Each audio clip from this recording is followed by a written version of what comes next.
Assalamualaikum warahmatullahi wabarakatuh. Kembali lagi bersama saya Hizbullah Ubaid.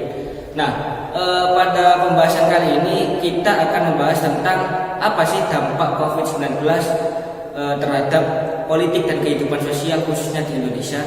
Nah, bagaimana COVID-19 ini mempengaruhi sistem-sistem politik, pesta-pesta rakyat yang berkaitan dengan acara politik, serta bagaimana pengaruh tentang kehidupan sosial masyarakat. Nah, langsung saja kita beralih ke pembahasannya kali ini.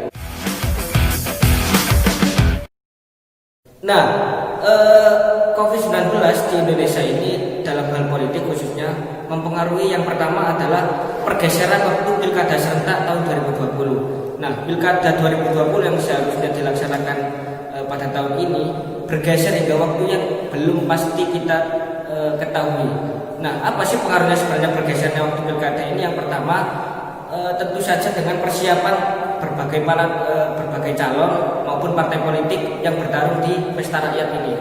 Di pilkada 2020 adanya perubahan signifikan terhadap strategi marketing politik, lalu bertambahnya penilaian masyarakat terhadap yang bagi calon incumbent akan dinilai masyarakat dari penanganan COVID selama tahun 2020.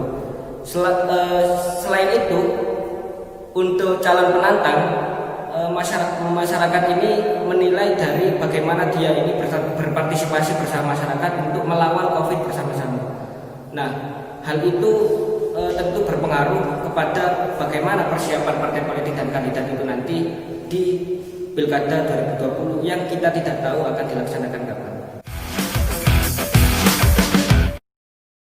Nah, selanjutnya dampak kedua adalah adanya intrik di balik pengesahan revisi UU Minerba tahun 2020. Nah, seperti kita ketahui, harusnya pemerintah bersama DPR ini fokus untuk mengesahkan undang-undang yang terkait dengan penyelesaian masalah COVID-19 di Indonesia. Namun pada kenyataannya kemarin DPR bersama pemerintah malah mengesahkan revisi UU Minerba yang seharusnya sebelumnya menuai banyak kritik dari masyarakat.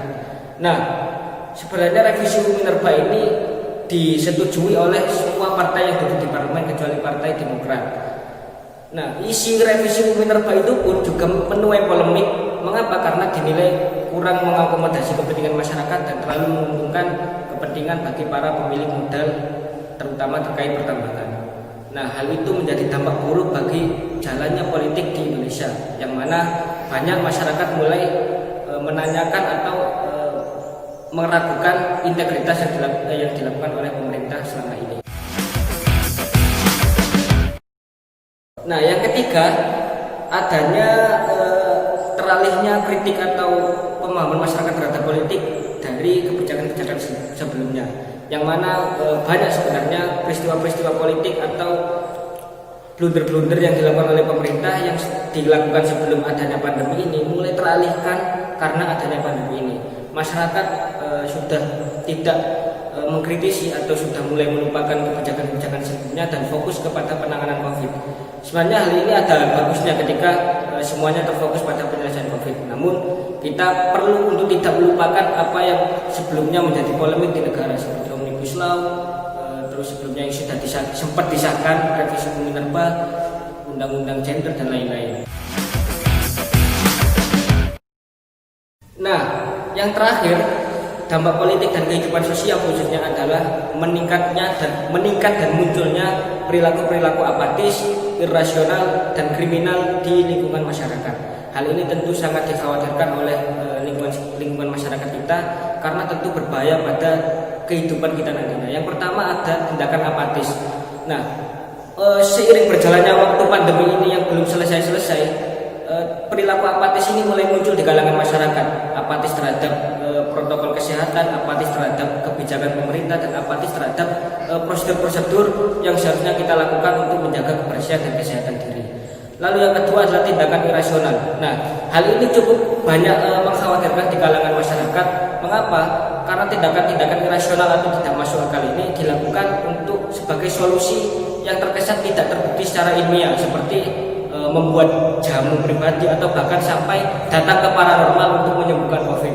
Hal itu tentu berdampak buruk bagi kehidupan sosial masyarakat karena hal itu justru membahayakan kita terhadap pandemi ini. Selain itu juga tragikisnya yang sebelumnya kita teguh memegang prinsip untuk menjaga protokol kesehatan, malah terkesan trader lah untuk membuat jamu sendiri dan datang ke para rumah. Lalu yang ketiga yang paling cukup memprihatinkan dan sudah banyak terjadi itu tindakan kriminal, mulai karena dampak-dampak ekonomi yang dirasakan oleh banyak masyarakat kecil. Kita menemukan perampokan, pencurian dan lain-lain mulai meningkat lagi di masyarakat. Hal itu tentu sangat mengkhawatirkan dan berdampak buruk bagi kehidupan sosial masyarakat di Indonesia.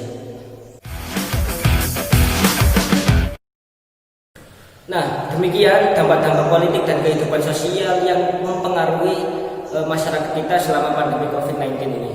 Nah, pesan saya semoga semua tetap sehat selalu, tetap menjaga kebersihan dan kesehatan diri, semangat positif.